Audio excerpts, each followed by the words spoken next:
Selamat datang kembali. Kali ini kita mau coba kupas tuntas soal metrik rekrutmen nih. Kita lihat dari sumber-sumber yang sudah Anda kumpulkan. Tujuannya sih biar kita sama-sama paham gimana sih perusahaan itu ngukur keberhasilan cari talenta. Dan apa dampaknya buat Anda semua, ya kan? Mau sebagai pencari kerja, atau mungkin yang sekarang ada di dalam tim HR atau manajemen. Yuk, kita coba geser dari asumsi atau rasanya dalam rekrutmen. Bener banget. Sering loh kita dengar, aduh prosesnya lama banget deh. Atau kayaknya lulusan kampus X itu pasti lebih bagus. Nah gitu-gitu kan. Metrik ini gunanya ya buat gantiin itu semua.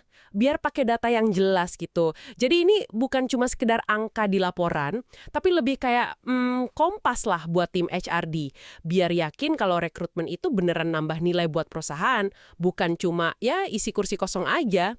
Kalau rekrutmen tanpa metrik, ya kayak nebak-nebak aja jadinya. Bisa pas, tapi ya lebih sering meleset kan? Oke. Kita mulai dari yang kayaknya paling sering jadi omongan ya. Time to hire.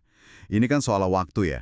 Seberapa lama sih dari, katakanlah, lowongan dibuka sampai akhirnya ada kandidat yang tanda tangan kontrak? Ada satu sumber Anda yang menarik nih, cerita soal perusahaan teknologi. Mereka bisa pangkas waktu ini sampai 30%. Dan ternyata, bukan karena sistem ATS canggih loh, tapi cuma karena mereka menyederhanakan alur persetujuan internal. Hal kecil tapi ngaruh ya. Nah itu poin penting banget. Time to hire itu memang cerminan efisiensi ya. Tapi nggak bisa digeneralisir juga. Banyak faktornya. Level posisi beda, ya kan? Staff sama manajer beda. Terus talentanya langka nggak di pasar. Belum lagi kerumitan internal, persetujuan ini itu. Sampai seberapa cepat si user atau manajer kasih feedback. Itu ngaruh semua. Benchmark umum sih ada ya, mungkin staff itu 7-21 hari. Tapi kalau level eksekutif, wah bisa berbulan-bulan. Teknologi kayak ATS itu memang bantu sih buat sortir awal. Tapi ya kayak kasus tadi, kadang hambatannya justru di internal. Makanya bikin semacam SLA, Service Level Agreement internal, itu bisa jadi solusi. Jadi jelas target waktu respons buat tiap pihak itu berapa lama. Bener juga. Cepet dapat orang sih bagus, tapi kalau kualitasnya nggak sesuai, percuma juga ya. Nah, ini kita masuk ke metrik kedua. Quality of hire. Ukuran kualitas. Di sumber Anda, ada yang bilang ini tuh penghubung langsung antara kerjaan HR sama hasil bisnis perusahaan. Tapi gimana cara ngukurnya? Biar nggak cuma cocok logi atau perasaan aja gitu. Betul, quality of hire ini fokusnya ke dampak si karyawan baru. Beneran bawa hasil nggak dia? Umumnya sih ngukurnya dari evaluasi kinerja ya, mungkin setelah 6 bulan atau setahun kerja. Dilihat, dia masuk kategori high performer nggak? Berdasarkan apa? Ya berdasarkan target kerjanya dia, KPI atau OKR kalau ada, atau penilaian langsung dari atasan. Ini jadi kayak cermin gitu, nunjukin seberapa bagus sih proses seleksi kita kemarin, dari screening, wawancara, tes, semuanya. Udah berhasil belum nemuin orang yang nggak cuma punya skill, tapi juga cocok sama budaya dan ekspektasi perusahaan. Oke, ini langsung kelihatan ya kaitannya sama hasil nyata. Tapi tantangannya mungkin di penilaian kinerja itu sendiri kan. Kadang bisa agak subjektif ya. Malah ada satu artikel Anda yang bilang, kalau untuk peran kreatif misalnya, nilai kualitas dalam 6 bulan pertama tuh kayaknya terlalu cepat. Gimana tuh biar metrik ini fleksibel? Nah, itu tantangan bagus. Makanya kuncinya ya di standarisasi.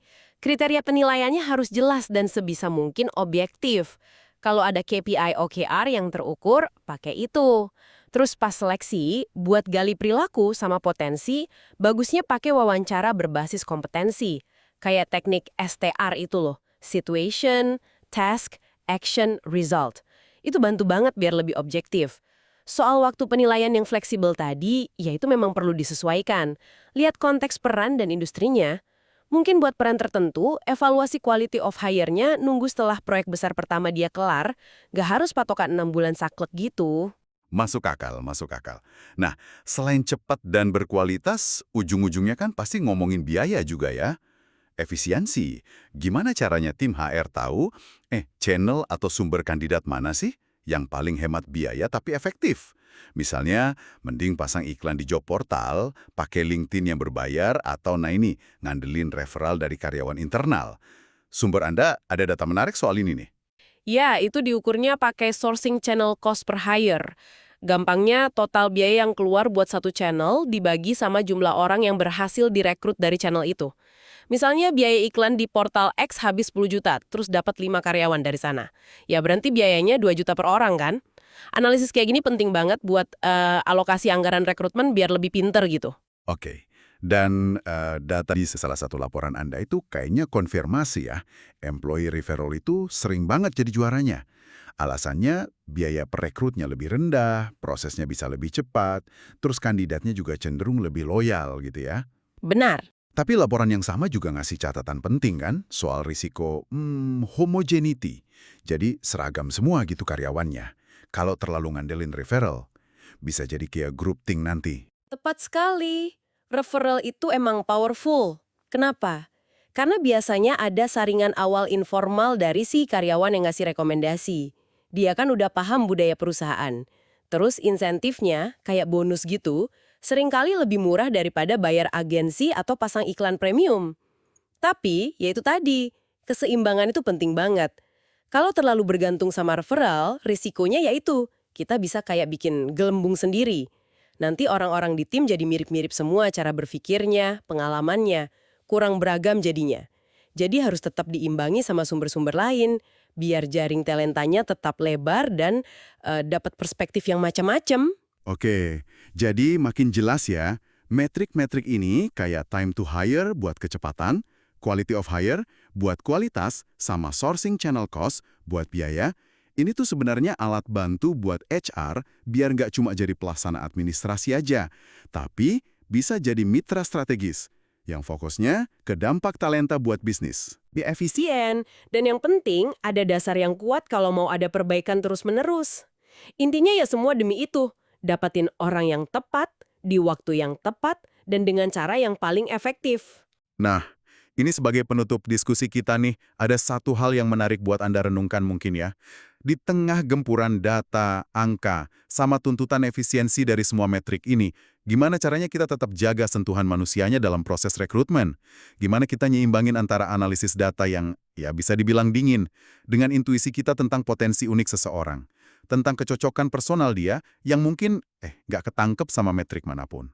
Mungkin disitulah ya tantangan sekaligus seni rekrutmen yang sesungguhnya di era modern ini. Balancing act-nya itu.